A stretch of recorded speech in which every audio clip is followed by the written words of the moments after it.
할까요? 네. 어저께 이어서 오늘 이제 어저께는 오후의 시간이었지만 오늘은 이제 오전부터 하기 때문에 더 이 많은 주제가 여러분한테 전달될 것 같습니다. 그죠?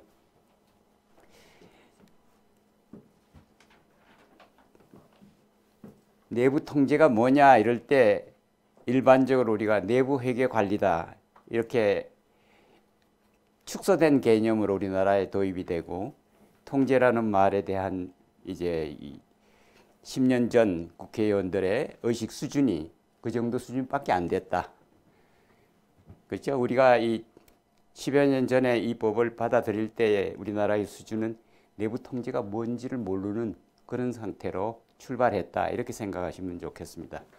이제 어느 정도 내부 통제에 대한 인식이 많이 확산됐기 때문에 특히 상장 기업에 관한 하는 이 내부 통제가 아닌 여타 다른 어떤 것들도 내부 통제로 연결시키려는 그런 이 메커니즘이 많이 있습니다.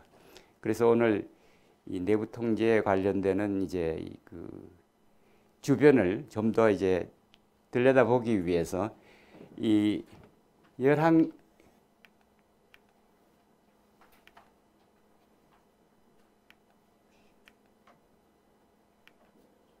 일본의 내부 통제가 어떻게 되고 있는가를 우리가 한번 이렇게 생각해 볼 필요가 있어요. 일본은 우리보다가 받아들이는 속도가 늦었어요. 근데 어디에 받아들였는가 하니 외부감사법에다가 우리는 받아들여서 특별법에다 받아들였어요. 근데 일본은 회사법에다가 받아들였어요. 모든 회사는 내부 통제를 해야 되는 거예요. 그게 최고 관리자인 CEO의 특히 이사회의 기능이에요. 근데 우리는 아직도 상법에서 내부 통제가 이사회의 기능의 중요한 부분이라는 게 아예 또 반영도 안 되고 있는 거예요. 이미 특별법에 들어가 있기 때문에 그대로 다 될 거라고 생각한다. 그러면 어떻게 되겠어요? 비상장이라든지, 그죠? 상장되지 않는 여타의 많은 조직들은 어디에 근거를 합니까? 근거할 게 없는 거예요. 그죠? 그래서 참 우리가 너무 서툴다. 이렇게 생각할 수 있어요. 그죠? 이 사람들은 우리보다 훨씬 늦은 2008년에 받아들였어요. 받아들였는데 굉장히 깊이 연구했어요. 그죠? 깊이 연구했고 또 그것을 일본화를 시키느라고 굉장히 공을 많이 들였어요. 특히 내부 감사와 외부 감사가 내부 통제에 관한 하는 같이 하는 거예요. 내부 통제에 관한 하는 내부 감사와 외부 감사가 함께 하는 거예요. 내부 감사실 또는 내부 통제와 관련되는 펑셔닝을 하는 그런 파트의 일을 외부 감사 법인이 와서 보고 이만하면 됐다. 체크도 다 했다. 그러면 외부 감사자들이 해야 될 역할은 뭐예요? 그거에 대한 오디시 아니라 어시어런스를 주면 되는 거예요. 오디시 아니라 어시어런스를 인정을 해주면 되는 거예요. 그죠? 우리가 이런 수준까지 내부 통제를 하고 있다 하는 그 수준을 갖다가 외부 감사 법인은 거기다가 어시어런스를 주면 되는 거예요. 믿을만하다, 적정하다, 그 정도 표현으로 충분하다 이거죠. 그렇기 때문에 실질적으로 이 경영자가 모든 책임을 지고 다 하기 때문에 외부 감사와 내부 감사가 같이 묶여서 내부 감사가 열심히 한 일을 외부 감사 법인들이 와서 이미 해놓은 것을 확인하는 정도의 수준에 머문다 이거죠. 같은 일을 두 번 안 한다는 거죠. 그죠? 특별하게 몇 가지 샘플링을 해서 볼 수 있는 방법은 있겠지만은 그런 것은 확인을 인정을 하기 위한 하나의 수단일 뿐이다 이거죠.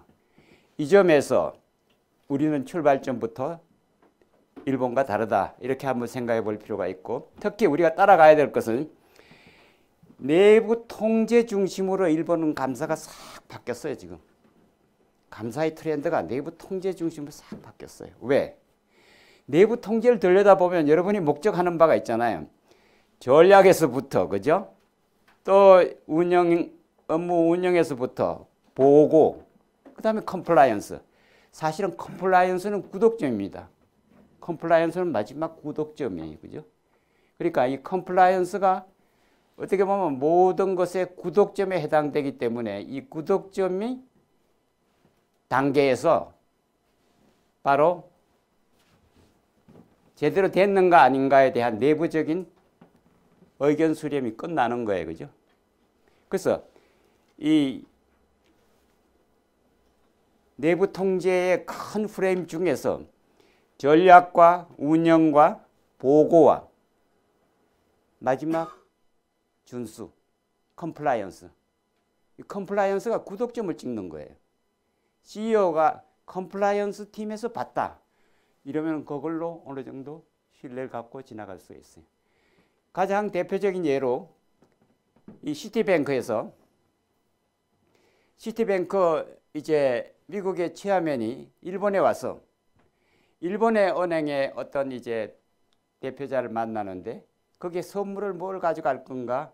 선물 목록 중에 하나를 추가해서 가져가는 항목들을 가져가서 이 선물을 일본계 은행장한테 줘도 괜찮겠는가 하고 묻는 게 컴플라이언스예요. 자, 미국의 양키스 팀이 우승을 해서 야구 공을 받았어요. 그죠? 사인 받은 그 야구 공을 이 시티뱅크가 받았기 때문에 이걸 가지고 이거를 일본계 은행에 줘도 될까 안 될까? 이걸 컴플라이언스 팀에 물었어요. 컴플라이언스 팀의 답이 어떻게 나왔을까요? 어떻게 나왔을 것 같아요? 안 된다고. 왜 안 된다고 할까요?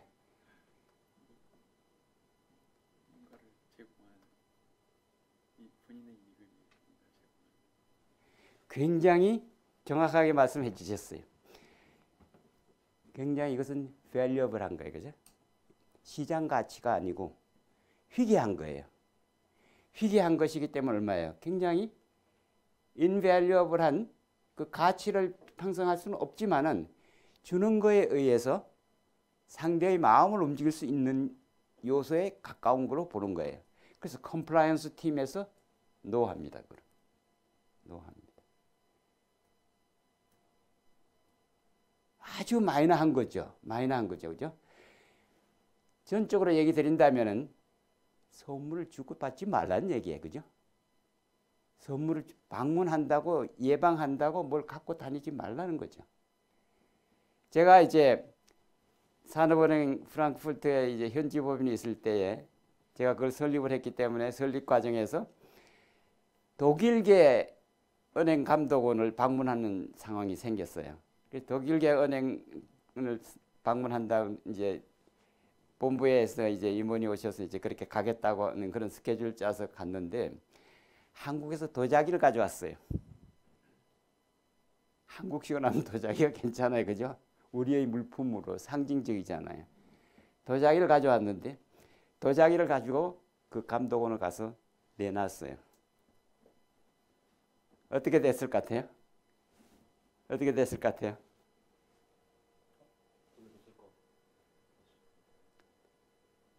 돌려주진 않았는데 그 다음 차례 제가 방문했더니 그것은 내부에 보고가 됐어요. 그죠?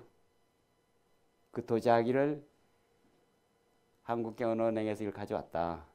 내부 신고를 하게 돼 있어요. 신고를 하고 난 다음에 그것이 이 사무실에 어느 귀퉁이 자리에 그대로 앉혀져 있어요.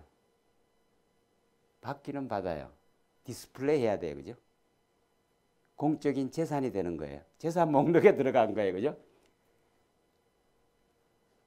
항목으로 올라간 거죠. 우리는 프렌들리하게 했는 거지만은 이게 하나의 쇼업이 되는 거예요. 그죠? 쇼업이 되는 거예요. 그래서 불필요한 그런 주고받는 것을 안 하는 것이 문화다 이거죠. 근데 제가 어떤 이제 이 크리스마스 이런 그런 어떤 기간에 독일계 은행에서 제가 이제 현지 법인으로 왔다 갔다 했던 파트너니까 그쪽에서 우리한테 이제 선물을 보내왔는데 크리스마스 카드를 넣어가지고 그죠? 독일의 정통적인 이제 그 케이크점에서 크리스마스 트리 때 크리스마스 시즌에 이 케이크를 만드는 그런 사람들이 오래된 이제 점포에서 만든 걸 가지고 그거를 프로덕션해서 빵을 보내오는데 얼마를 보내오는가 하니 이렇게 책상 그 책 한 포기 정도, 그죠? 책 한쪽 정도 되는 거기다가 그 가게에서 만든 쿠키를 담아서 보내는 거예요, 그죠? 그런 유형의 메시지는 가볍게 먹어서 없어질 수 있는 이제 그 상징적인 날에 전달될 수 있는 메시지다 이거죠. 근데 이 코로나가 이렇게 생기기 전에 제가 독일에 근무를 했었는데 거기에서 감기가 걸리면은요 출근을 하면 안 돼요. 마스크 쓰고도 출근하면 안 돼요.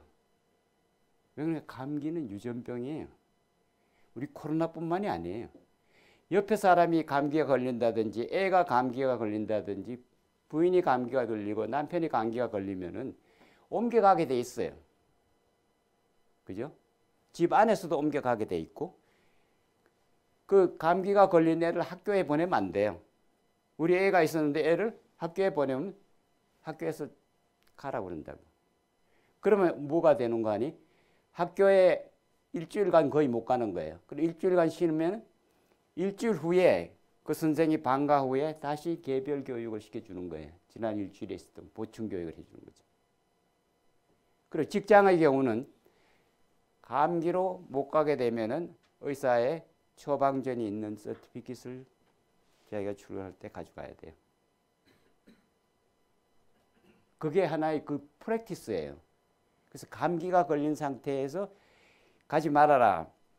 그런 메시지를 제가 바꿔서 이제 우리 뭐 돌아와서 얘기를 하는데 특히 JDC 국제 자유도시니까 제주도는 거기에 감사님이 이 교육 프로그램에 오셨었어요.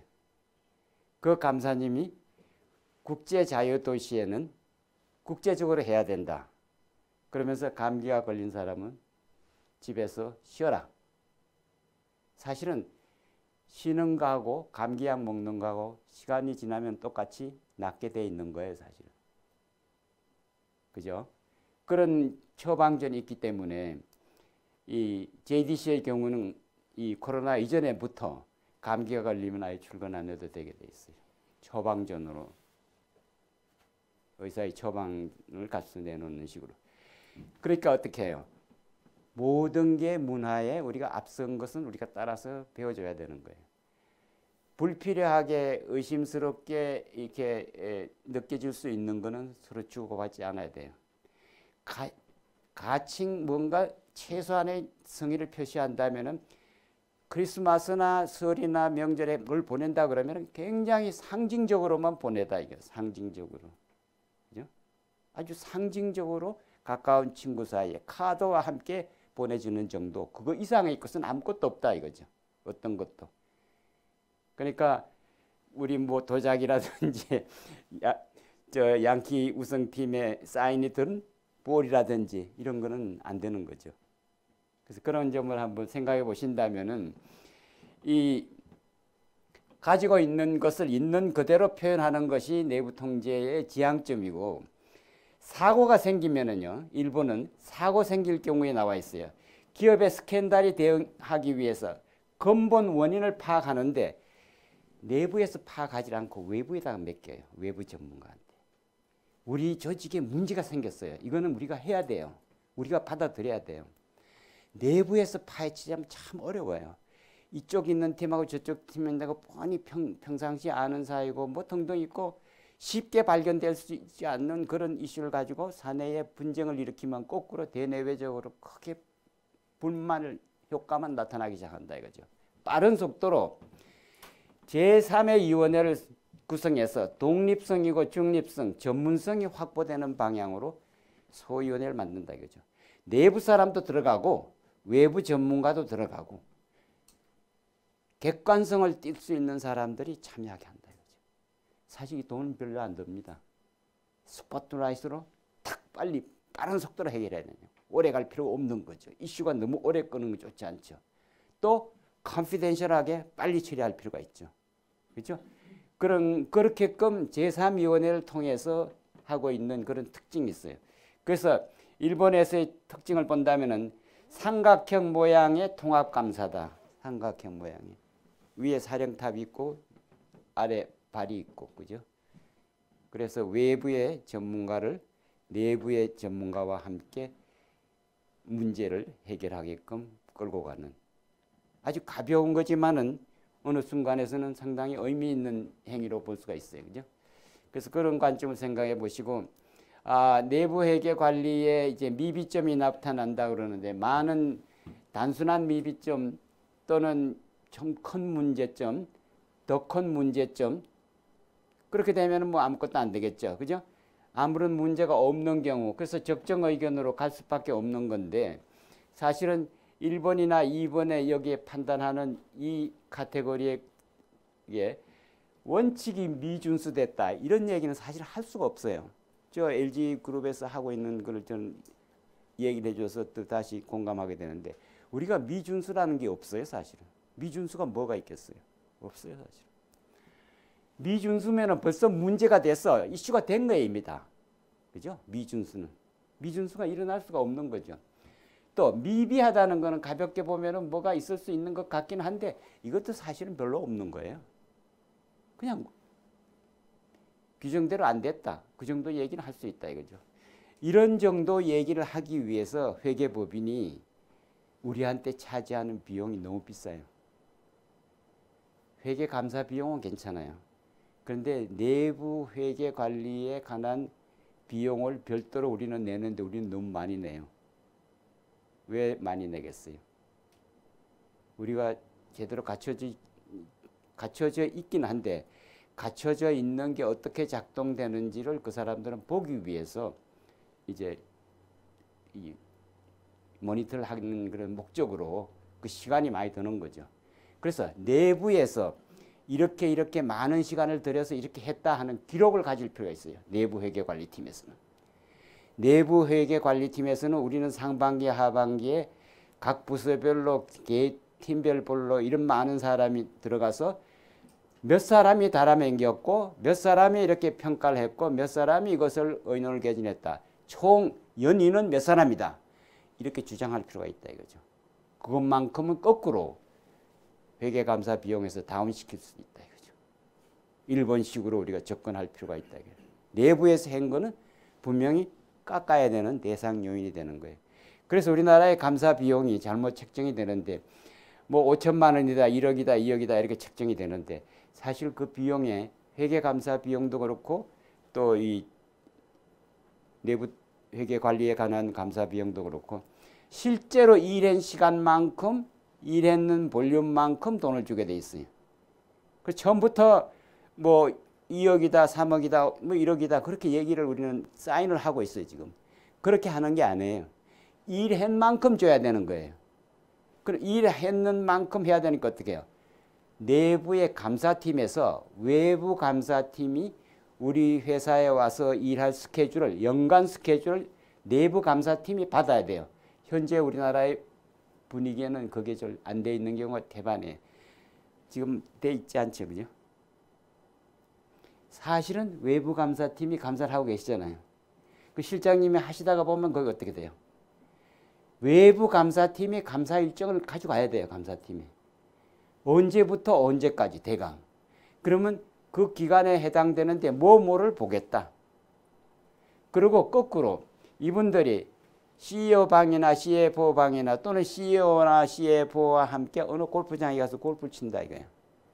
이게 금지돼 있어요. 외부 감사팀하고 피감사인 CEO나 CFO하고 외부의 어떤 특정 장소에서 만나는 게 금지돼 있습니다. 공식적으로는. 그런데 지금 우리나라의 실정은 어떻게 해요? 그냥 일반화가 많이 돼 있어요. 그죠? 흩어져 있는 모습이. 좋은 의미로 생각하면은 이 우호적으로 커뮤니케이션 한다는 뜻도 있지만, 한편 생각하면 굉장히 낭비적인 역할을 우리가 하고 있는 거예요. 그런 점을 우리는 고쳐 나가야 될, 그래서 통합적인 관점에서 이 고쳐야 될 상황에 그런 것들이 들어간다 이렇게 생각하시면 좋을 것 같습니다. 그래서 내부 통제를 왜 해야 되느냐 하는 목적에서 이 맨 앞에서 제가 말씀드린 바가 있지만은 세종이 가지고 있는 그 특징의 하나는 세종 시절이 우리나라가 세계 최고 선진국이었다. 그런 표현을 역사학자들이 지금 하고 있어요. 특히 경제 역사학자, 특히 동국대학의 교수님들이 그렇게 역사를 연구를 많이 하시는데 그분들이 세종시대 때 보면은 토론이 그때부터 본격화가 된 거야. 왕에 의해서가 정치가 일어나는 것이 아니라 대신에 의한 정치로 바뀌고 토론 문화가 일반화가 되고 거꾸로 다양한 아이디어를 받아들이는데 그 중에 한번 보세요. 이 허은수라는 꼽추가 흉년에 소나무 껍질을 삶아 먹으면은 곡기 부족을 해결할 수 있다고 본 거예요. 그죠? 이거를 찬반으로 붙인 거야. 소나무 껍질을 깎아 먹게 생각하면 소나무가 죽을 텐데 반대하는 대신들이 있는 거야. 대신들은 반대할 수 있죠. 자기 배는 고프지 않으니까. 그렇죠? 배가 고파 본 사람 어떻게 해요? 다른 상황에 갈 수 있죠. 그래서 정답은 뭐예요? 모두가 좋아야 된다. 모두가 좋은 방향으로 해결한다. 그래서 그런 방향으로 이제 해석했을 뿐만 아니라 대마도를 우리나라 국토로 선언했어요. 우리나라가 대마도를 지배하고 있었습니다. 그 당시에. 사실 한편 생각하면 굉장히 억울한 이제 우리의 그 역사적인 취약점이죠. 그죠? 뿐만 아니라 이 주고받는 관계에서 자기 아버지와 자기 사이에 회계장부의 인계인수서를 사인을 해요. 인계인수. 최초로 우리나라 역사상의 최초일 겁니다. 아마 최근도 대통령과 대통령의 인계인수 사인하는 게 없어요. 여기는 사인이 일어난 거예요. 사인이. 일어났는데 여기에 사인을 할 때 태종과 세종 사이에 아버지와 아들 사이에 회계장부가 인계인수가 되는데 이게 예식을 한 거예요. 예식을 하는데 거기에 산학 박사, 요즘을 말하면 이제 점성학자예요. 주역 풀이하는 사람들이. 주역이 사실은 숫자의 노름입니다. 산학에, 그죠? 그러니까 우리나라의 주역 사상이 우리나라의 태극기입니다. 우리는 태극기라는 말을 하지만은 그 속에는 산학의 사상이 들어가 있고 그 속에 숫자가 들어가 있습니다. 우리의 모양은 태극의 모양입니다. 우리나라. 우리 모양 자체가. 그래서 그런 것을 이분이 스스로 설선수범했다 이거죠. 그래서 지금도 이곳에 사실은 이 과정마다 이 특강 강사님을 한 번씩 모셔오는데 그 당시에는 이 한국학연구소에 세종을 연구하신 이제 교수님이 여기 오셔서 우리한테 설명했던 내용을 여기다 제가 요약을 해드린 겁니다. 여기에서 이분이 가장 감동 깊게 생각한 것은 오호작동법이. 그리고 오현회, 오현회. 이 오현회가 독일에 가서 꽃이 피었습니다. 독일은 우리 오현회를 실현하고 있습니다. 모든 모임에 5사람 이상이 되면은 말이 흐트러져요. 그죠? 5사람 이하로 되면은 너무 적으면 또 의견이 안 나와요. 적절한 숫자를 오현회로 보는 거죠. 수평소통으로. 넘나지가 없는 거예요. 아이디어는 다 주는 거예요. 누구의 아이디어인지. 어떤 아이디어든지 아이디어는 다 좋다 이거죠. 같은 방향으로 더 나은 방향으로 가기 위해서 우리는 뭘 해야 되느냐. 그런 메시지로. 그래서 이것을 독일 말로는 핀프 이 5사람의 와이스맨 현명한 사람들을 엘런트 피플이 여기에서 참여하겠어요. 그래서 이것을 현재 독일은 정부의 리타이어한 고급 관료들이 또는 존경받는 사람들이 각 부문별 전문가로 5사람 뽑습니다. 과학자도 있고 인문학자도 있고 정치가도 있고 다양한 분야의 5사람을 뽑아서 이 5사람이 독일이 나아가야 될 방향에 대해서 1년 내내 리서치를 합니다. 그러면 12월 가까이쯤 되면은 지난 1년에 지나온 것과 앞으로 가야 될 방향에 대해서 이 오현회가 리포트를 냅니다. 그 리포트가 바로 의회에서 청취하게 되고 그 내용이 정부 정책에 곳곳에 스며들기 때문에 내년도 신년사는 여기서부터 출발합니다. 우리나라의 전두환 대통령 시절에 이걸 받아들였었어요. 국정자문위원회라고 해서 받아들인 적이 있어요. 국정에 너무 초점을 맞췄기 때문에 정치적인 데 초점 맞췄기 때문에 이 오현회의 기능을 우리는 못했어요. 근데 이것은 사실은 누군가가 세종 때까지 이렇게 지나온 것을 독일에 가서 독일 사회에서 꽃이 피고 있는데 우리는 이게 안 돼 있다 이거죠. 그래서 사실은 회사에서도 또는 조직 속에서도 또 여러분이 가서 일을 할 때 내부 통제를 조직 속에다가 전파하기 위해서 5사람의 소위원회를 할 필요가 있다. 특히 인사와 전략팀을 감사팀에서 끌어당겨야 됩니다. 컴플라이언스 넣고 리스크 매니저 넣고 인사팀 넣고 전략팀 넣고 그 정도에서 감사팀에서 누가 리드를 하느냐가 사실은 중요한 거지. 아이고 이건 내 권한이냐 네 권한이냐 우리 정관의 입각에서 보면 어떻게 되고 뭐 어떻게 되고 이렇게 따지기 시작하면은 Five Wise Men 클럽이 아니에요. 이건 인포멀한 클럽이에요. 그죠? 오피셜하다기보다는 인포멀하면서 더 압축되는 그런 클럽이다 이거죠. 그것을 우리는 해야 될 입장이 있다 이거죠. 그래서 세종 때에 한글이 제작이 되는데 한글에서 사실은 나쁘다는 말이 나뿐이다 이 말이라는 거예요. 우리가 나쁘다 이렇게 표현할 때 나뿐이 자기만 생각한다 이런 뜻이 나뿐이다. 있다 없다가 좋다는 말은 조화롭다 이 말이에요. 한편 생각해 보세요. 우리 말의 우수성이 굉장히 곳곳에 많이 스며들어 있습니다. 그죠? 우리 지금 안 그래도 우리 이보름 이사 이제 보름이라고 이름을 지었는데 얼마나 좋은 한글의 이름이에요. 그죠? 살아있는 우리의 좋은 이름들이다. 이죠? 있다 없다 유다무다입니다. 유다무다 있다 없다 이런 내용들을 갖다가 하려고 그러는데 반대하는 사람이 너무 많은 거예요. 그죠? 반대하기 때문에 어떻게 해요? 시범적으로 어느 마을에 가서 적용해 보는 거예요. 3년 동안 그 사람들이 써보게 하는 거예요. 얼마나 편리한가 어떤가. 그렇게 해서 소통을 하는 것을 강화했다 이거죠. 특히 지방장관이 6년 정도만 하고 더 이상 하지 말자 하는 6년 임기제를 하는 것을 없애자 하고 이렇게 주장하다가 파직을 당했는데 그 사람의 이름이 고약해요. 그래서 여러분이 우리가 고약하다는 말을 하죠. 그죠? 우리말에 사람이 좀 고약해. 이런 뭐예요? 좀 뭐가 난다 이런 말이잖아요. 그죠? 그런 말들이 이 시대에 우리한테 들어와 있다. 그래서 리더라는 말은 길을 발견해 주는 사람이다. 가는 길을 발견해 주는. 그래서 내부 통제의 전문가인 여러분은 이제는 조직 속에 새로운 보이지 않는 길을 만드는 전문가다.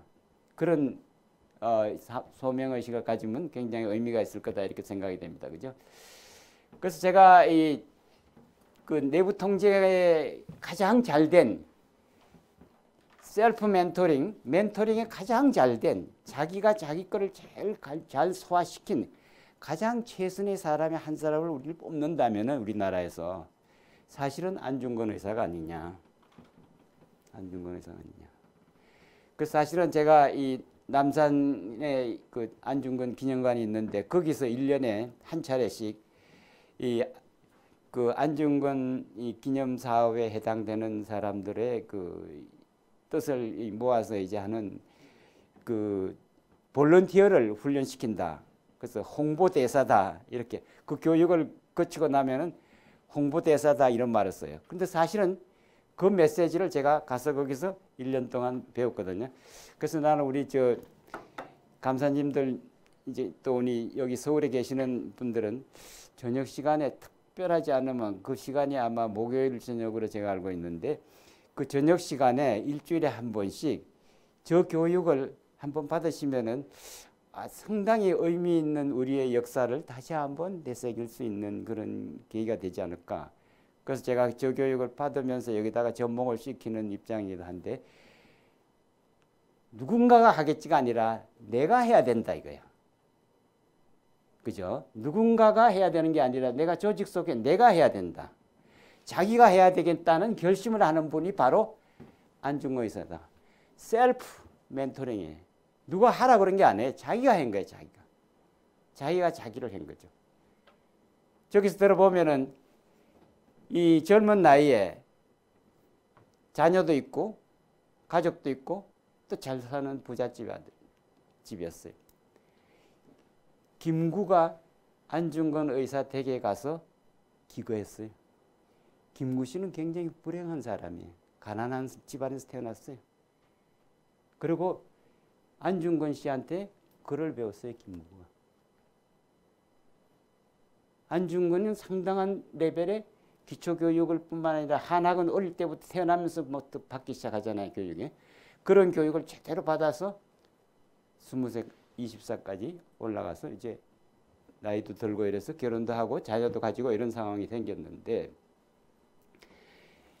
여기서 들었던 내용은 지금 우리 그 남산 그 초입에 이제 남대문으로부터 올라가는 그 초입에 가보면은 기념관 탑 앞에 이 말이 쓰여져 있습니다. 그지? 뭘 보는 관점에 이게 정당한가 안 한가를 본다 이거죠. 내가 이거를 하는데 이게 정당한가 안 한가를 보면서 하라는 거죠. 또 두 번째는 위험을 당했을 때 리스크를 당했을 때 누가 해결할지가 아니라 내가 해결한다.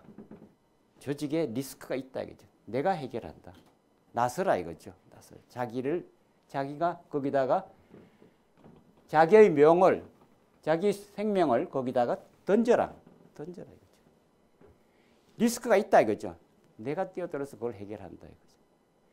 그런 메시지가 이게 이 골든벨 이 KBS 퀴즈 문제에서도 이 등장했던 적이 있어요. 그죠? 근데 그뿐만 아니라 가지고 있는 그 기본 메시지가 너무 큰 것에서 큰 것을 시작하려고 그러지 말아라. 가장 높은 곳에 오르려면 낮은 데서 올라가야 되고 먼 길을 떠난다면 가장 가까운 데서부터 한 걸음 해야 된다. 원 스텝 모아다. 원 스텝 모. 크게 처음부터 일어나는 건 아니다. 이거지. 하나하나 쌓아 올라간다. 이거지. 내부 통제, 내부 회계 기본적으로 깔려져 있습니다. 하기 좋습니다. 지금. 이제는 문화가 그만큼 돼 있어요. 우리의 의식이 높아졌어요. 중요하다는 걸 느끼고 있어요. 다 중요하다고 느끼게 되는데 how? 어떻게 하느냐가 미흡해요. 사실. 어떻게 하느냐가 뭐예요? 모두가 함께 해야 되는 거예요. 어떤 한 사람이 나서서 할 일은 안 해요. 내부 통제는. 모두가 해야 되는 거예요. 모든 사람이. 그 모든 사람이 하도록 어떻게 해야 되겠어요?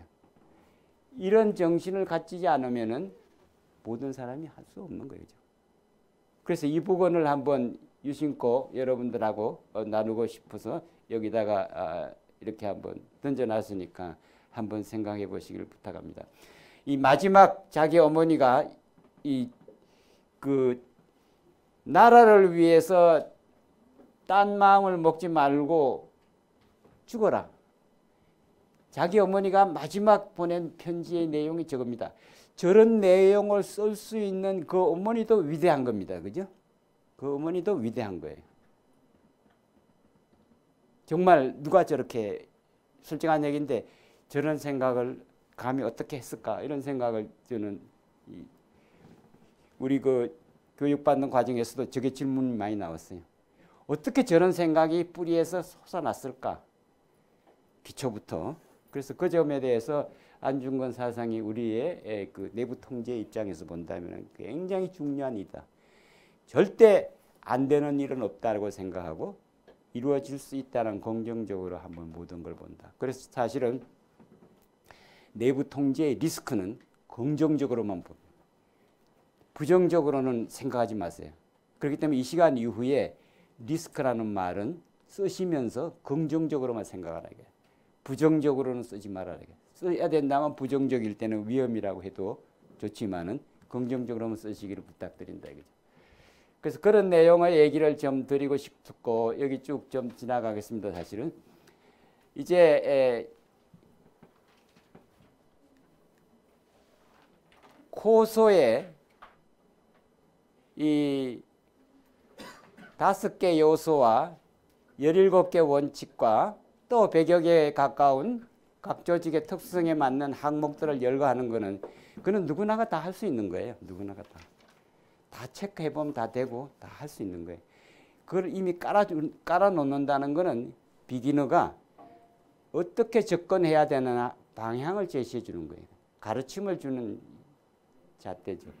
그것이 이제 현재 IT 환경 속에서 많이 이제 안 맞는 요인들도 그 안에 많이 있을 수 있겠죠. 불필요하게 왜 이런 일을 하느냐. 이게 과연 우리 조직의 목적 달성에 도움이 되느냐. 우리가 가야 되는 길에 도움이 되느냐. 그런다면 아닐 수도 있다 이거죠. 그런데 그것을 보완해 주기 위해서 어저께 ESG 교육도 받고 오늘 또 오후에 쭉 ESG가 나오겠지만은 실제로 ESG라는 것이 ERM에서 그 하나의 파편을 가지고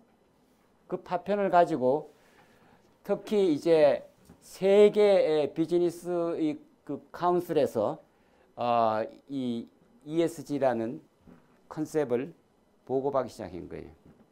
투자자 입장에서 보면 억울하다 이거야. 투자 열심히 했는데 엔론 월드컵 같이 사라져 버린다 이거죠. 엉터리 보고서에 의해서 너무 억울하다. 이걸 어떻게 막을 수 있느냐. 그런 메시지에 대한 대안으로 이제 이 ERM이 또 이 의미 있게 지금 다가오고 특히 컴플라이언스를 하시는 분들은 컴플라이언스에 해당되는 이 관리를 하기 위해서 소위 Society of Compliance 그 해당되는 이 어소시에이션에서 이 ERM과 연결을 시켜서 ERM과 ESG와 Compliance Association 이 세 개가 하나로 뭉쳐져 있습니다. 지금 뭉쳐졌습니다. 그죠? 연도를 봐도 2011년에 발표됐냐? 2000년에 발표되고 여기서 공조를 일으키기 시작하고 2020년 10월에 다시 고소가 이렇게 얼라이언스를 맺었습니다. 그럼 뭔가 하니 이 엔론 월드컵 이후에 내부 회계 관리 제도를 미국의 삭스를 실행을 했는데 실행이 제대로 안 되더라 이거죠. 효과가 안 나더라 이거죠. 뭐가 문제냐? 경영의 컬처가 문제더라. 왜 삭스가 효과가 없다는 것이 아니라 보다 더 효과적으로 작동하자면 뭐가 더 필요한데 자꾸 미워가더라. 그러니까 CEO의 무관심에 대한 경종이에요. 그죠? CEO의 무관심에 대한 경종인데 그것에 가서요. 첫째 번 이슈가 뭔가 하니 거버넌스와 문화입니다.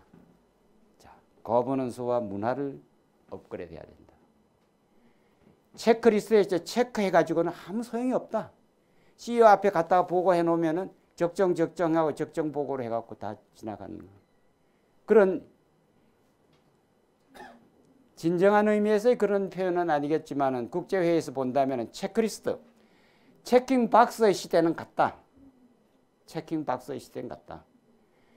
의식이 바뀌어져야 된다. 의식이. 모두가 바뀌려고 고치려고 하는 자세가 되어 있어야 된다. 그래서 첫째 번 나온 주제가 뭔가 하니 거버넌스와 컬처입니다. 사실은 두 개가 동요로 생각해도 괜찮아요. 조직의 문화란 말과 조직의 거버넌스란 말은 동요라고 생각해도 괜찮다. 거기에 들여다보면은 이사회의 조직은 리스크를 정말 감독하는가? 이사회가 리스크를 감독하는가? 우리 지금 LG 정도 경영이 제일 잘 되고 있는 우리나라 국내 기업의 상징적인데 이 이사회가 리스크 관리합니까? 이사회 안건에서 리스크 관리위원회에 관련돼서 이사회에서 이렇게 고쳐라 하고 코멘트 내려온 적 있습니까?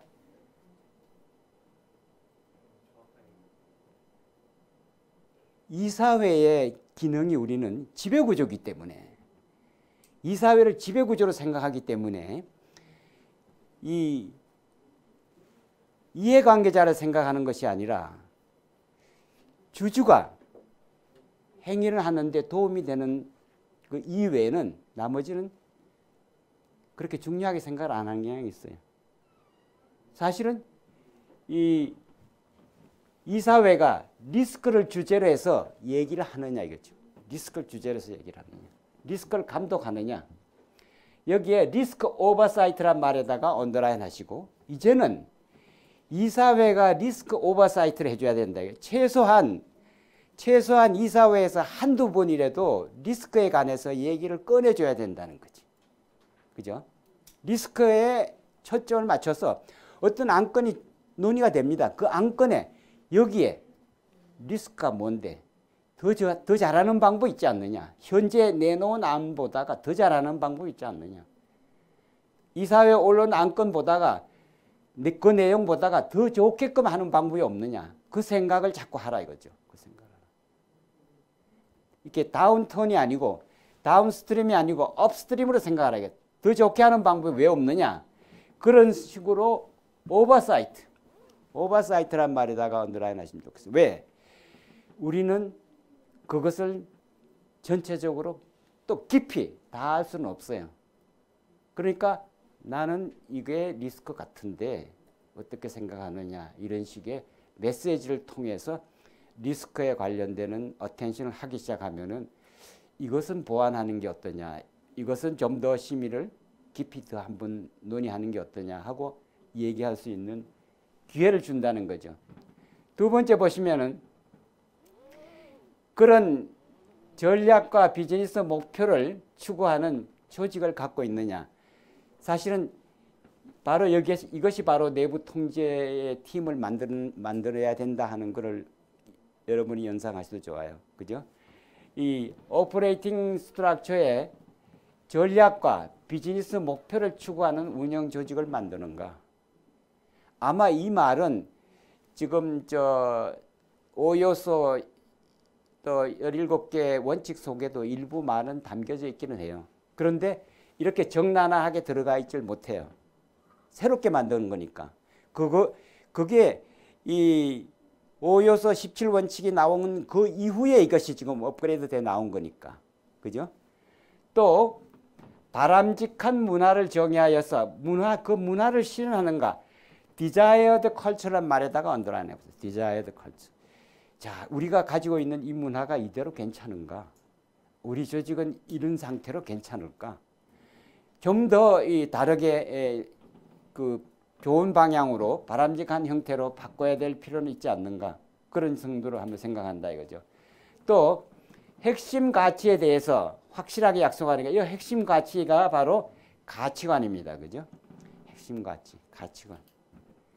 사실은 100명이 있으면 100명이 100가지 가치관이 있을 수 있어요. 그죠? 그래서 가치관 선언을 각자 하게끔 한다 이거죠. 조직원에서 모든 사람이 가치관을 갖게끔 자기 가치관을 선언하게 한다 이거죠. 그래서 최근에 그 작년 연말과 금년 연초에 겹쳐서 이제 공기업 또 공공부문의 CEO가 얼마만큼 내부 통제에 대해서 관심을 갖는가. 그런 메시지를 가지고 이제 그 CEO가 내부 통제에 대한 관심의 정도를 평가하는 지표가 뭐가 있느냐 찾아봐라. 그게 있으면 거기를 높게 평가하자 이렇게 했던 적이 있어요. 그죠? 그 평가의 지표는 저는 CEO의 가치관 플러스 모든 조직원의 가치관이다. 간단하게 얘기 드린다면 집안의 자녀들하고 나누는 가훈 그게 그 집의 가치관입니다. 집안에 쓰여지는 가훈 그 자체가 가치관. 우리 감사님은 자녀들 초등학교나 보내고 이럴 때 가치관을 뭐라고 했던 기억이 있어요?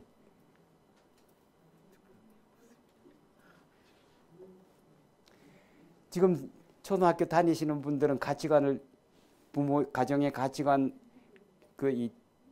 제시하라는 그런 숙제를 내서 받아서 처리해 본 적 없어요?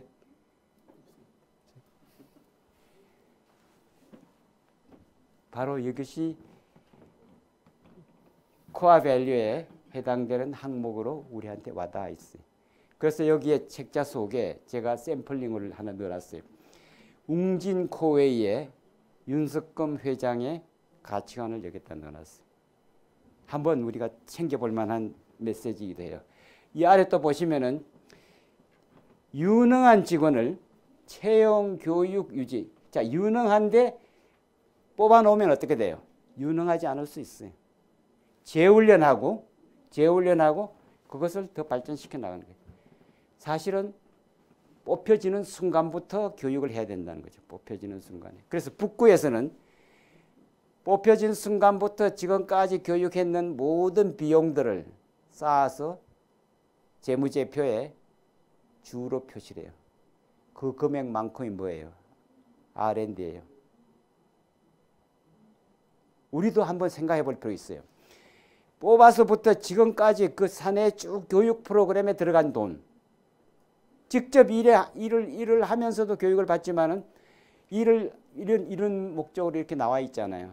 나와 있는 교육 시간에 든 돈과 그 전체적인 급여와 그 기간에 해당되는 것을 무형자산으로 올리는 거예요. 재무제표의 주에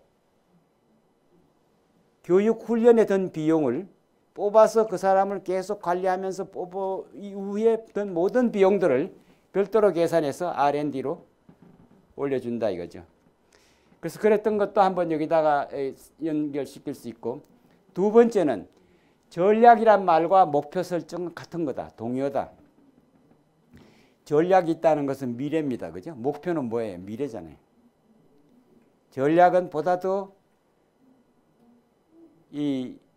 많은 미래라면은 목표는 더 가까운 미래일 수도 있어요. 그죠? 전략과 미래의 목표 설정을 하는데 동일한 관점에 하는데 비즈니스 내용을 분석하는가, 사업 내용을 깊이 알고서 하는가, 또 리스크 성향을 정의하는가, 여기에 언더라인 하시면 좋겠어요. 리스크 에피타이트. 자, 이것을 이게 시험 문제로도 나가요. 그죠? 리스크 에피타이트는 굉장히 중요한 테마예요. 왜? 리스크가 있는데 지나간다 이거죠. 안중근 의사처럼 리스크가 있다고 생각되면 내가 뛰어들어야 되겠다고 생각하면은 리스크의 발견이 쉽다 이거죠. 더 쉬워진다 이거죠. 리스크를 내 거라고 생각하는 순간에 발견이 쉽다. 그래서 리스크를 어떻게 정의하는가? 내가 리스크라고 느끼는 것, 그 순간 그런 것들을 어떻게 포착하는가? 오늘날에 일컬어서 리스크 에피타이트 스테이트먼트를 회사가 만들어내면은 이미 회사의 품격이 높아집니다. 우리 회사의 모든 직원이 리스크 에피타이트를 모아놓은 게 모두가 여기 다 들어있다. 이렇게 모으고 있는 것이 세계적인 트렌드입니다. 현재. 어떤 유형의 것이든지 리스크를 모으는 것을 중심으로 하는 것이 리스크 에피타이트 스테이트먼트예요. 또 대안을 만들어내는데 그 대안들을 끊임없이 이렇게 평가를 한다는 말은 새로운 대안들로 자꾸 확장해 나간다. 새로운 대안으로.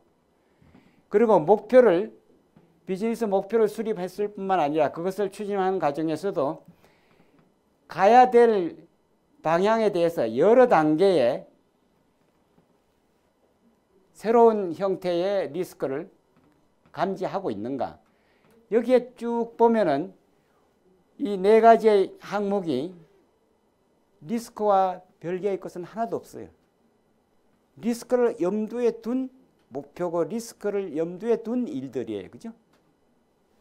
그래서 여기에 전략과 목표도 동그라미를 치시고, 이제 감사팀 안에서, 준법지원팀 안에서, 재무팀 안에서 내년도 전략을 지금부터 짜야 된다는 거죠. 지금 하면서 내년도 거를 생각한다. 왜? 미래니까. 가까운 미래는 하반기지만은 먼 미래는 내년이고 내후년이다 이거죠. 동시에 고려한다는 거죠. 그죠? 그래서 여기에 전략과 목표를 보고 특히 강조하고 싶은 것은 업무 수행입니다. 자, 업무 수행은 리스크 매니지먼트입니다. 업무 수행을 한다는 것은 리스크 매니지먼트다. 리스크 관리가 바로 업무 수행이다. 그죠? 업무 수행을 하는 관점에서 본다면은 내가 하는 일에 리스크가 뭐가 있는가? 이 리스크라는 말은 좋은 의미로 생각하면은 더 잘할 수 있는 방법이 뭐가 있는가? 작년에 이렇게 해왔는데 금년에도 똑같이 그건 아니다 이거죠. 똑같은 일을 반복하려면 하지 말라고 그랬어요. 그것이 바로 아인슈타인의 얘기예요. 어저께 했는 일과 오늘 했는 일이 똑같다면 그것은 그날 하루는 의미가 없다. 미친 짓이다. 더 좋은 방법으로 할 걸 자꾸 생각하면서 하라고요. 그러면 어떻게 되겠어요? 새로운 방법이 거기 적용될 수 있다는 거죠. 그래서 리스크를 식별하고 새로운 리스크에 대해서 중요도를 어느 것이 얼마만큼 중요한가를 한번 심각성을 생각해 보는가. 당장 미치는 리스크인가, 먼 미래에 다가올 리스크인가, 그런 것도 한번 생각해 본다는 거죠. 그죠? 우선순위를 정하는가, 또 리스크의 반응, 사실 리스크의 반응을 CEO의 이 책임으로 우리가 돌리고 있는데 리스크 반응은 모두의 책임입니다. 우리 회사가 흔들리면은 모두가 흔들리는 겁니다. 모두가 흔들립니다. 한편 생각하면 이 사회가 불안정해지는 거야. 한 개의 조직이 무너진다는 것은. 그래서 리스크의 반응을 실행하는가, 포트포리오를 검토하는가, 여기는 리스크와 관련된 포트포리오를 어떻게 개발하고 평가하는가. 자, 여기에 5가지 항목은 리스크 관리다. 리스크 관리다. 이제 리스크 관리의 시대다. 사무실에 나와서 어제와 다르게 오늘 일하는 방법을 하나씩은 생각하면서 한 단계 한 단계 업그레이드 해야 된다는 그런 의미로 생각하면 좋겠어요. 그래서 여기에 업무 수행, 리스크 매니저. 업무 수행은 리스크 매니저다 이거죠. 그런 관점에서 한번 생각해 보시면 좋겠고, 이제 네 번째 이제 항목에 해당되는 검토 다음에 개정이란 말이 들어갔어요. 개정을 동그라미 치세요. 자, 검토는 이미 우리 들어서 이미 대강 다 이해가 돼요. 개정은 행동으로 옮기는 거예요.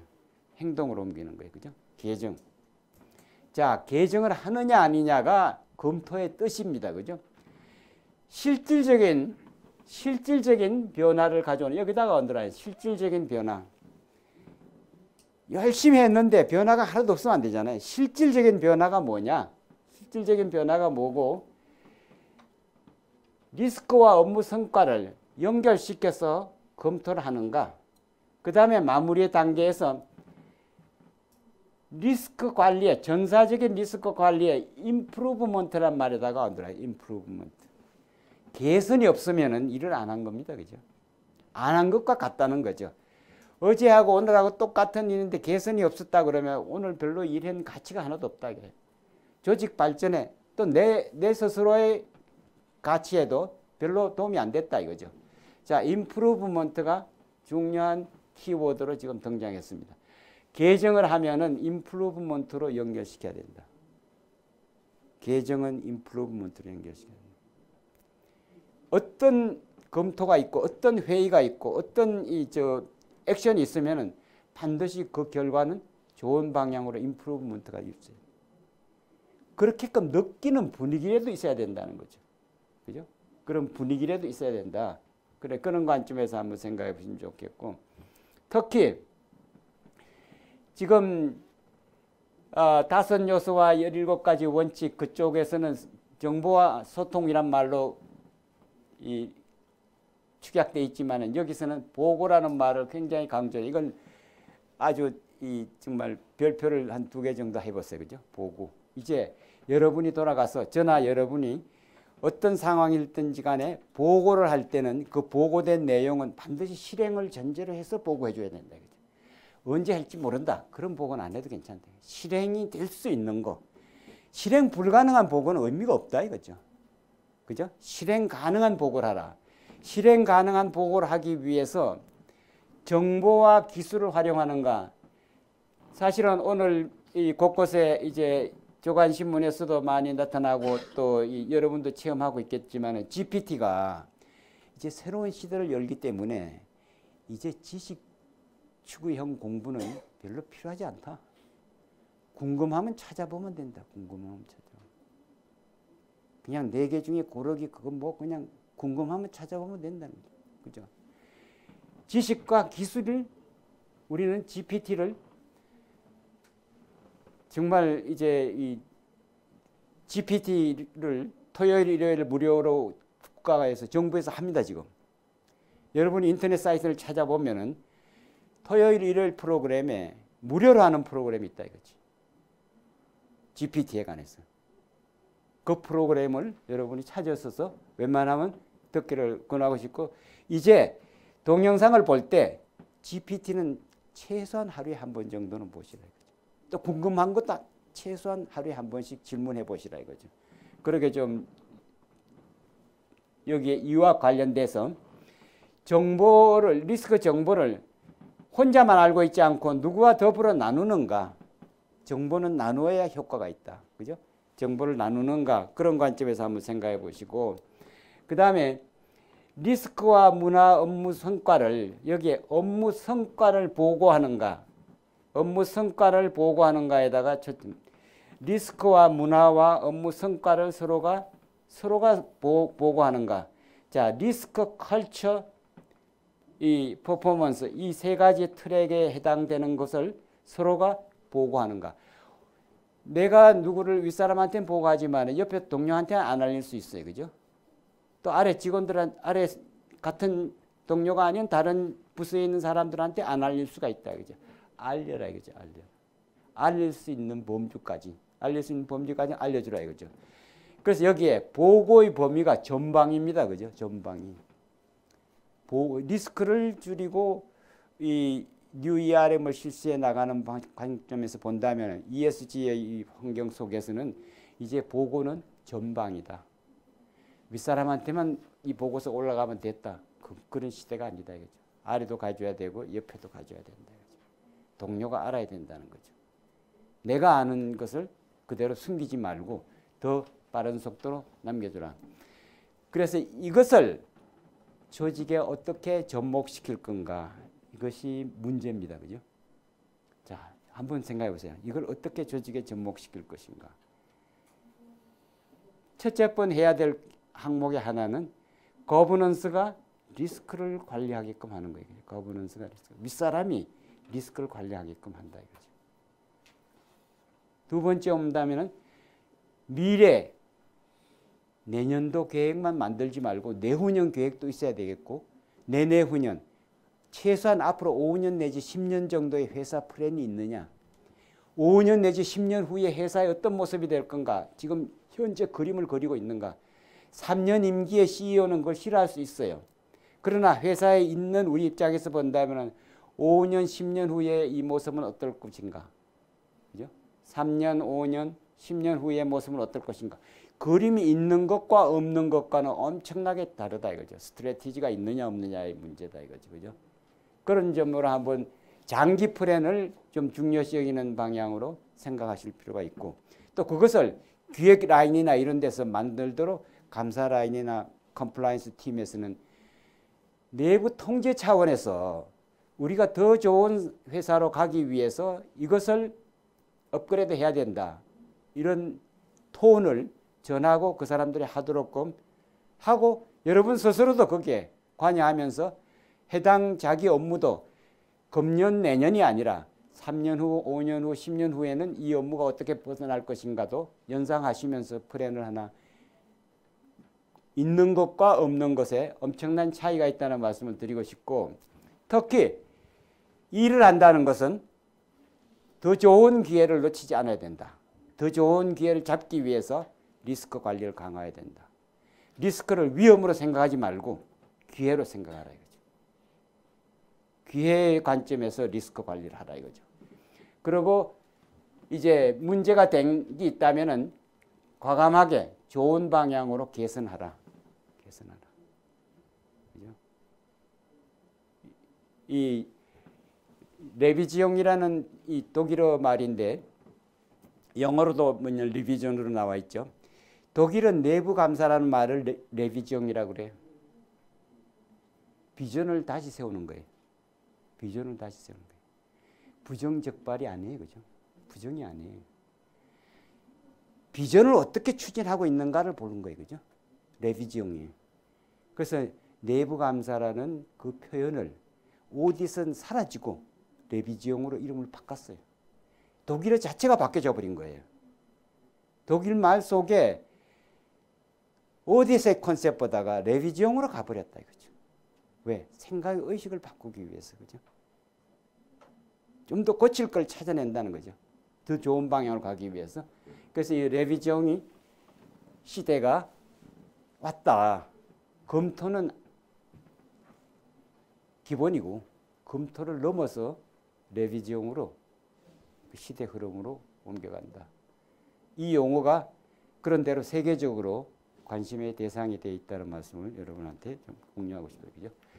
그리고 이제 결론적인 표현으로 많이 나오는 거지만은 이 ISO 31000이 사실은 이 리스크에 관련돼서 이제 얘기를 하고 있는데 이 ISO의 2024년, 25년, 26년 이 3년 동안에 회장이 한국분입니다. ISO 회장이 한국분이 당선이 됐습니다. 한국은 이제 ISO의 대표입니다. 대표 국가입니다. 정말 최고의 선진국이 됐습니다. UN 사무총장보다도 훨씬 더 존경받는 자리일 수도 있어요. 규범을 실천하는 날. 세계적인 규범을 만드는 거죠. 만들고 실천하는 거예요. ISO의 회장이 선출된 나라 입장에서 한번 생각해 본다면 ISO가 지향하는 8가지 원칙이 이거예요. 뭐예요? 가치 창조와 보호입니다. 가치 창조와 보호. 미래지향적으로 가는 거예요. 그죠? 가치 창조와 보호예요. 첫째 번 키워드가 통합입니다. 사실 통합은 쉬운 말 같은데 굉장히 어려운 말입니다. 이게 칸트의 철학입니다. 칸트 이전의 철학과 칸트 이후의 철학이 다릅니다. 그렇게 얘기를 합니다. 철학사에서. 제가 칸트 학회에 가끔 가서 들어보면은 누구나 와서 들을 수 있어요. 학회들은 보통 보면 토요일이나 금요일 오후에 해요. 여러분이 인터넷 사이트에서도 칸트 학회 한번 두드려서 한번 들어가 보시면 의미가 있을 것 같아요. 왜? 너무나 시대 흐름을 깨뜨려 보고 있는 거예요. 그죠? 인티그레이티드.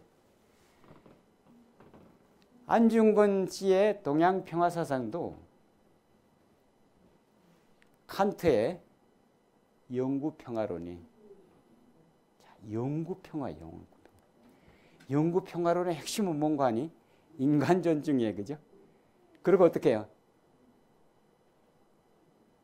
이웃나라, 이웃을 존중하라 그러는 거예요.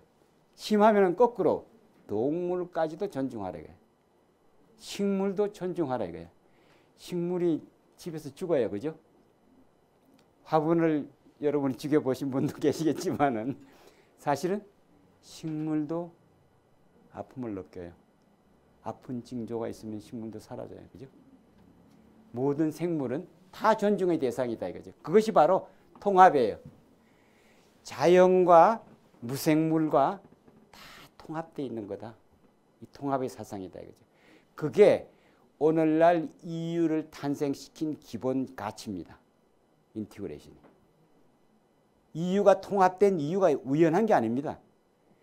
모든 사람을 서로 존중하는 가운데서 모두가 더 좋게끔 나가는 방법이 뭐가 있느냐. 그런 방향으로 생각한다는 거죠. 그래서 인티그레이션이라는 말이 굉장히 힘을 주는 말이고 그것을 만드는 것은 뭔가 아니 조직이 만드는 것이 아니라 사람과 문화가 만든다. 인티그레이션은. 이웃과 이웃의 사이에 가깝게 거리를 이렇게 매칭시키는 것은 결국은 뭡니까? 사람과의 관계입니다. 그죠? 사람과의 관계가 문화다. 이거죠. 그리고 반복적으로 개선을 해야 가치가 있지 한 번 하고 끝나는 일은 아무런 가치가 없다. 지루한 거지만은 계속 반복하는 것이 최고의 가치다. 그래서 얘기 들은 하는 얘기가 세종이 책을 가지고 공부를 할 때 100번 읽고 100번 썼다고 그랬어요. 어떤 결과가 됐을 것 같아요? 100번 읽고 100번 썼어요. 옛날 책은 두껍지 않아요. 그죠? 어떤 결과가 됐을 것 같아요? 100번 읽고 100번 썼기 때문에 세자로 책봉된 그 맏아들, 둘째 아들, 셋째 아들, 이 셋째잖아요. 셋이 놓고서 왕 앞에서 태종이 무술도 하고 가르치고 뭐 다른 게 다양하게 했겠죠. 그렇게 하는 과정에 가끔 한마디씩 찔르는데 자기도 깜짝깜짝 놀랄 얘기를 세종이 꺼내는 거예요. 좋은 방법을 얘기를 하는 거죠. 좋은 방법. 임프루브된 얘기를 하는 거죠. 이렇게 해보면 어떠냐 이런 메시지인데 그 메시지가 너무도 정확하다는 거지. 꿰뚫는다 이거죠. 시대를 넘어선다는 거죠. 같은 것을 계속 보게 되면은 엄청난 파워가 그 속에서 생긴다. 파워는 반복하는 데서 나온다. 사실 너무나 많은 같은 얘기겠지만은 컨티뉴이티, 계속 반복하는 것이 최고의 탤런트를 만드는 것이다. 운동 경기에서도 우리 그런 걸 많이 느끼지 않습니까? 무수히 많게 손흥민 같은 선수는 왼발로 볼을 찬 겁니다. 그죠? 그 많은 횟수만큼 자기의 기량이 높아지는 거죠. 그러니까 컨티뉴이티예요. 컨티뉴이티. 끊임없이 하는 거, 끊임없이. 아마 저는 메시나 이런 사람들의 동영상 나와 있는 것들을 보면은 그 사람들이 가만히 있는 게 아니라 쉬는 시간이지만 엄청나게 끊임없이 자기가 스트레칭을 하면서 자기 몸을 흔들고 등등 다양한 형태로 움직이는 거 보면서 이야 저렇게 끊임없는 반복이 그렇게 이 새로운 것을 만들어낸다. 그래서 여기 ISO의 이 8가지는 모든 조직의 모든 사람들이 또 누구나가 다 공감해야 될 거다. 가장 중요한 것은 지속적인 반복이고 결국은 내가 해야 되고 결국은 통합이다. 통합은 함께하는 것이다. 이렇게 한번 생각을 해보시면 의미가 있을 것 같아요. 그죠? 그래서 여기에 핵심은 이제 리스크 관리에 관해서 나오는데 플랜, 두, 체크, 액트인데 이 체크라는 말의 시대에서 이제는 스타디라는 말로 이 사람들이 바뀌고 있어요. 스타디. 우리가 내부 회계 관리자들 체크리스트 체크하는데 사실 체크라는 말이 가지고 오는 메시지는 단순 반복이긴 했다. 그래서 스타디는 더 좋은 게 없느냐 생각하는 거예요. 더 좋은 게 없느냐. 스타디를 제공하는 거죠. 스타디를 통해서 새롭게 플래닝하고 임플리멘테이션하고 끌고 가는 그런 방향으로 이제 방향을 바꿔야 된다. 이제 그렇게 한번 해보시면은 의미 있는 그 메시지로 되고 리스크에 관련돼서 이제 다양하게 곳곳에서 많이 이제 들으셨겠지만은 여기서 제가 강조하고 싶은 것은 기회는 더 좋은 게 있다. 더 좋은 기회는 현재보다 더 좋은 기회가 있다. 더 좋게끔 우리가 못 찾아낸 기회가 너무 많다는 겁니다. 그죠? 사실 스티브 잡스가 했는 그 얘기는 참 명언이에요. 그죠? 가만히 들여다보면은 보이는 게 너무 많다는 거죠. 너무 많다. 찾아보면은 너무 무궁무진하다. 너무 많기 때문에 어떻게 하는 거 아니? 나는 바보 같다 이거야. 너무 많으니까 아이디어가. 너무 많으니까 나는 바보 같다. 바보죠. 그죠? 너무 많은 것 속에 우리 둘러싸여 있잖아요. 우리 모두가 사실은 바보입니다. 그죠? 왜? 누구도 그거를 택하는 사람이 주인이지 택하지 않는 사람은 다 바보에 머물러 있는 거죠. 그러니까 폴리시 하면서 새로운 걸 찾아내면은 그게 내 거가 되면은 현명해지는 거다 이거죠. 따라가지 말자 이런 뜻도 되죠. 그죠? 그런 방법을 한번 생각해 보시면 좋겠고 그래서 여기에 리스크를 이 시간부터는 possibility로 생각하라. possibility. 리스크를 possibility로 생각하라. 리스크를 관리한다는 것은 일을 할 가능성을 얘기를 하는데 네거티브하고 포지티브한 그런 파시빌리티가 있는데 네거티브는 없애라 이거죠. 부정적인 것은. 그래서 이 시간 이후에 부정적인 표현은 안 쓰는 것을 이 내부 통제 전문가는 할 필요가 있다 이거죠. 그건 안 되겠는데, 그건 어려운데, 윗사람이 싫어하는데 그렇게 그런 이 혐오적인 얘기에 너무 휩쓸리지 말아라. 그럼에도 불구하고 해야 될 이유가 있으면 그 이유를 얘기할 수 있는 분위기로 끌고 가자. 그래서 리스크를 긍정적으로 억셉트하라. 피하지 말고 억셉트하고, 피해야 될 경우가 있다면은 대안을 갖고 피해라. 대안을 갖고 피하면은 누구한테 전가를 시킬 수 있다 이거죠. 보험회사에 전가한다든지 다른 여러 가지 형태의 방법도 있을 수 있지만은 전가의 방법보다는 완화하는 쪽으로 가라. 그러니까 리스크를 어떤 면에서 내가 끌어안고 내가 해결하고 내가 감수하고 내가 이 극복해야 될 대상의 영역으로 본다는 거죠. 그래서 리스크 성향 보고서를 회사 내에 갖도록끔 하는 것이 굉장히 중요하다. 회의 때마다 리스크라는 얘기를 자꾸 전제하실 필요가 있다 이거죠. 리스크의 차원에서 어떠냐, 리스크를 어떻게 보느냐, 리스크를 뭐라고 어느 정도의 수준으로 볼 수 있느냐, 이렇게 조금 평가의 방법을 자꾸 제시하면 좋겠다 이런 생각이 듭니다. 그죠? 그래서 리스크를 최대로 수용한다면은 얼마만큼, 현재 우리가 감내할 만한 수준을 얼마만큼, 뭐 이런 표현도 쓰지만은 보다 더 중요한 거는 저는 이 시간에 리스크 에피타이트. 리스크는 사람마다 보는 관점이 다 다를 수 있기 때문에 둘러 앉아서 얘기를 해야 리스크가 정리가 된다 이거죠. 내 혼자 정리하는 것이 아니라 더불어 정리한다. 그래서 리스크를 리스크 식욕이라고도 얘기하고 리스크의 선호도라고도 얘기를 하는데, 전사적으로 조직이 가치를 추구하기 위해서 수용해야 될 리스크에 어떤 가야 될 그 방향이다. 우리 회사의, 우리 조직의, 또 내 스스로의 방향이다. 나의 리스크 성향이 뭐냐? 나의 리스크 성향이 뭔가를 생각하면서 조직에 연결시켜서 한번 생각해 보라 이거죠. 그래서 리스크 성향 보고서는 바로 나를 다시 한번 들여다보는 것이다. 그러니까 내부 통제는 나부터 일어나야 되기 때문에 내가 제2의 안중근이가 된다. 그런 기분을 가지면서 시작하는 것이 훨씬 더 마음이 가벼울 수 있다 이거죠. 그죠? 내가 시작해야 되는 것이 누가 딴 사람이 해준다고 생각하지 말아라. 리스크 에피타이트를 찾아내서 이것을 관리하고 이것을 만들어내라 그러는 이 영국의 소위 금융감독원의 제안에 의한다면 리스크를 찾아내고 그것을 정의하고 설계하고 발견하고 실행하라. 영국의 금융감독원이 지향하는 바입니다. 그죠?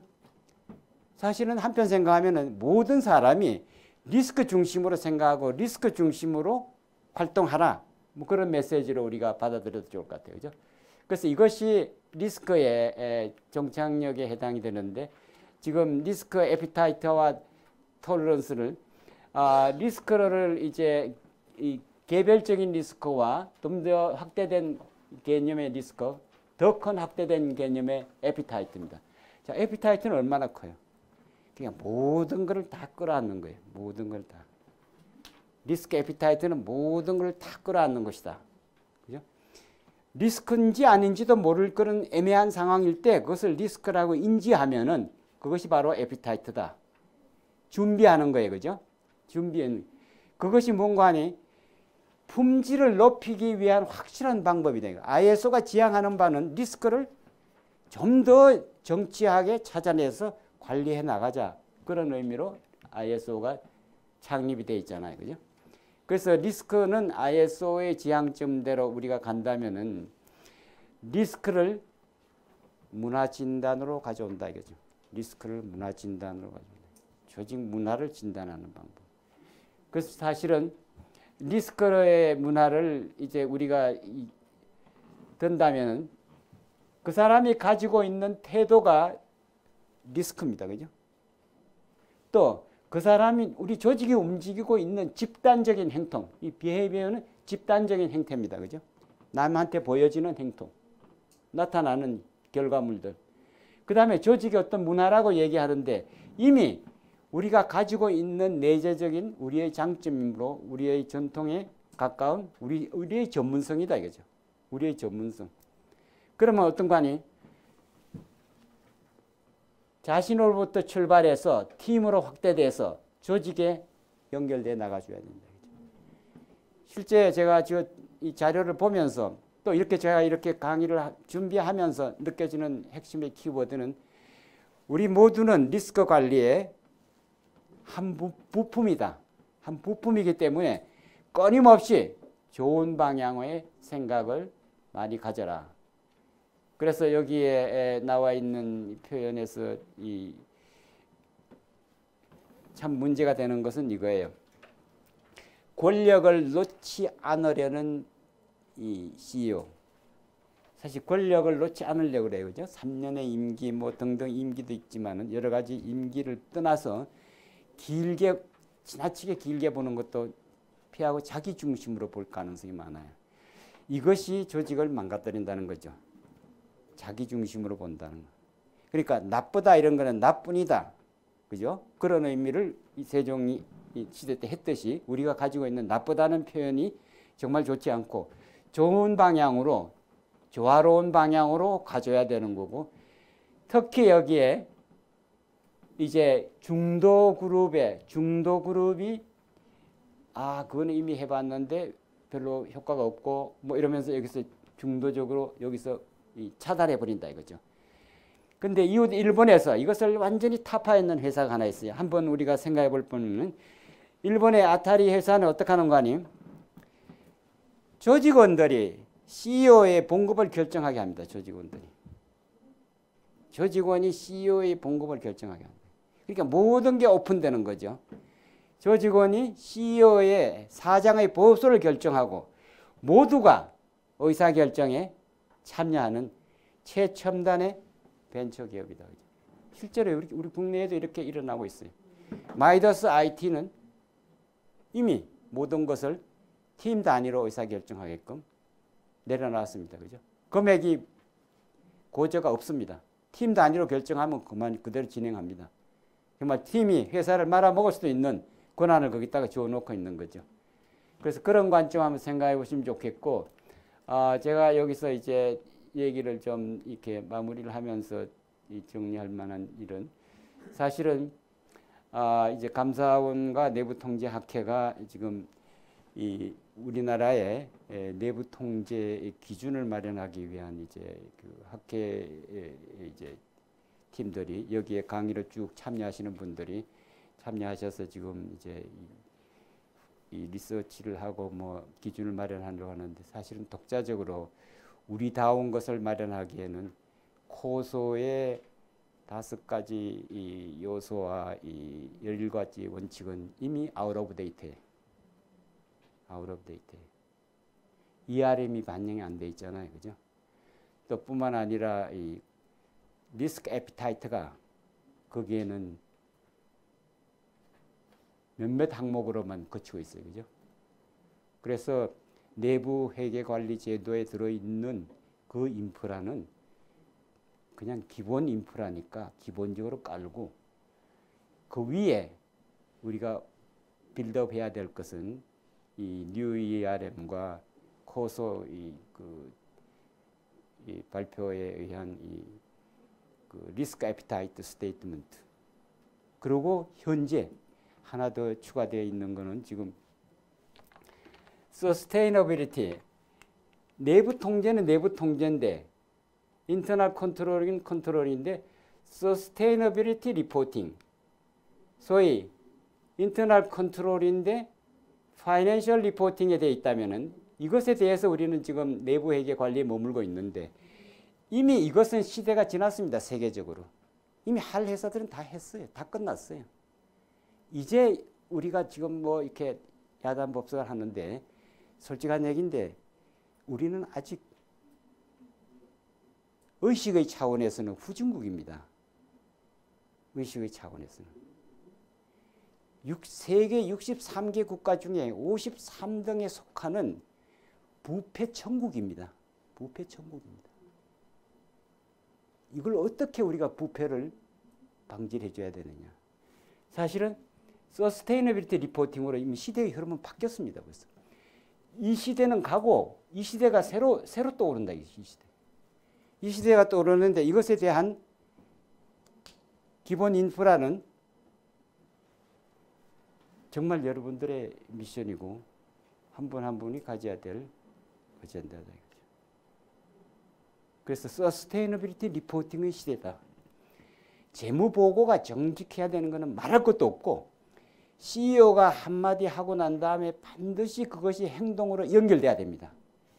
CEO가 뭐라고 얘기를 했는데 행동으로 연결되지 않으면 안 된다. 이거죠. 팀장 입장에서 팀원들과 또 감사부서에서 또는 준법지원실에서 또는 내부회계관리팀에서 어딘가 누군가한테 얘기를 했는데 얘기한 것이 행동으로 옮겨지지 않으면 아무런 의미가 없다는 거죠. 반드시 행동으로 연결되게끔 해줘야 된다는 거죠. 그것이 바로 Sustainability Reporting, 지속 가능한 보고서의 내부 통제의 지향점입니다. 이게 금년 지금 2023년 3월 30일에 발표됐어요. 그죠?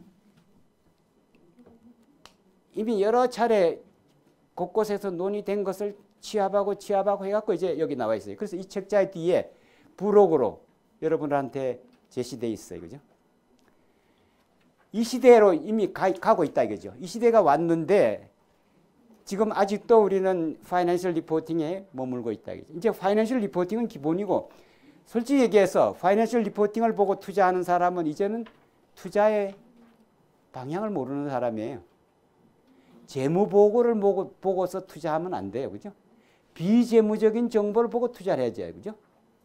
비재무적인 정보에 기대는 비중이 점점 커지는데 그것을 가볍게 다루면 안 된다 이거죠. 그래서 CEO가 어떤 공식적인 석상에서 뭘 발표하기가 이제는 겁이 납니다. 왜? 얘기하고 난 다음에 실현되지 않으면 그것은 거짓말이 돼요. 라이가 돼요. 자, 얘기하고 난 다음에 실현되지 않는 그 거짓말의 유형은 너무도 많아요.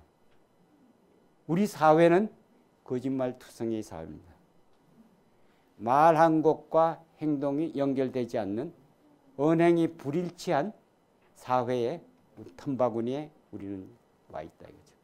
그래서 이 점은 우리 스스로 한번 생각해 보시고 행정부문에서 내부 통제 기준이 마련되는 거 지금 없어요, 사실은. 없는데 이것을 이제 만들면서 물론 또 한전이나 지금 공기업의 대표적인 이제 금융기관들이나 이런 데서는 금융공기업들은 다 그런 걸 잘 갖춰놨지만은 대부분의 경우에는 아직도 미흡하죠, 그죠? 그런데 이미 있는 거를 새롭게 뭘 만든다기보다가 그것을 제대로 활용하는 데다가 초점 맞추는 것이 훨씬 더 의미 있는 것이다. 그래서 어떤 시스템을 깔아놨으니까 그것이 아니라 LG그룹에서 기대하듯이 고도화로 가야 된다. 고도화로. 한 단계 더 높여야 된다. 더 높이는 방법으로. 그래서 제가 시험 문제로 제시하고 싶은 것은 ERM과 리스크 애피타이트 스테이트먼트를 우리 조직에서 내가 접목을 시키자면 어떻게 할 수 있을까? 내가 CEO 입장도 좋고 내가 팀장 입장도 좋고 감사팀에서 또는 준법지원실 팀에서 또는 법제팀에서 이 조그마한 유니트에지만은 여기에서부터 어떻게 리스크 관념을 갖다 놓고 중장기적인 생각을 좀 더 넣고 좀 구체화시킬 것인가 그런 관점으로 셀프 멘토링, 그죠? 셀프 멘토링, 내가 할 일을 찾아보고 그 다음에 옆에 동료와 함께 서로 수평적으로 소통하는 방법을 한번 생각해보고 그리고 조직 전체에 내가 하고 있는 것이 옆으로 퍼져나가서 조직 전체에 영향을 미칠 수 있게끔 가이드를 한다 이거죠. 그래서 임원회의 같은 데서 반드시 리스크를 주제로 한 얘기를 한 번씩 감사 라인 데서는 준법 라인 같은 데서는 던지는 게 내 미션이다. 이렇게 생각하시면서 리스크를 상시 즐겨 쓰는 대화가 되도록 하면은 우리는 현재 기회를 뭘 놓치고 있지 않느냐. 놓치는 그 기회를 찾아내자. 그런 기분으로 가시기를 희망합니다. 그죠? 그래서 시험 문제는 각자가 쓰는 거기 때문에 범주가 없습니다. 자기 중심으로 써도 좋고 조직 중심으로 써도 좋고 내 팀 중심으로 써도 좋고 내 생각을 한번 정리하는 거다 이거죠. 그래서 리스크의 관념을 ISO 관점에서 또 ERM 관점에서 한번 이렇게 생각을 정리하시기를 희망합니다. 이 아래층에 가셔서 바깥으로 나가면은 공기를 쉽게 쉴 수 있으니까 이 4층으로 내려가셔서 바깥에 공기를 한번 쉬고 그리고 올라오실 때 사실은 물에다가 식초를 한번 타는데 3대1 이 물 처음에는 3대1 그 다음에 2대1 그 다음에 1대1 이렇게 좋은데 사실 이렇게 해서 드시면은요 우리는 몸이 산성이기 때문에 알칼리성이 들어가면서 활력이 돋아지고 자기 생각이 새로운 생각으로 몸이 바뀌어야 생각도 바뀌어요. 그죠? 생각도 바뀌게 되고 또 이제 특히 이 식초 애용하시는 이제 우리 그 전문가의 그룹에서 얘기한다면은 화장을 할 필요가 없다. 이 피부가 다시 재생돼 나올 수 있는 그런 효과가 있다. 이렇게 하면서 스카이스 대학에 자녀를 보내려고 애쓰지 말고 아예 식초가 많이 들어간 음식을 만들어서 자녀가 즐기게끔 그렇게 하라. 그런 얘기도 있으니까 참고하시면서 이 바깥에 홍초가 있습니다. 그죠? 그래서 들고 싶은 커피에 타도 좋고 물에 타도 좋고 또 다른 주스에 타도 좋고 하여튼 3대1, 2대1, 1대1 여기에 있는 동안 그렇게 한번 습성을 하셔서 특히 사무실에 이제 그 커피 이외에 다른 음료를 들을 때마다 이 연결을 시켜서 드시기를 부탁드립니다. 네, 이상입니다. 네, 감사합니다.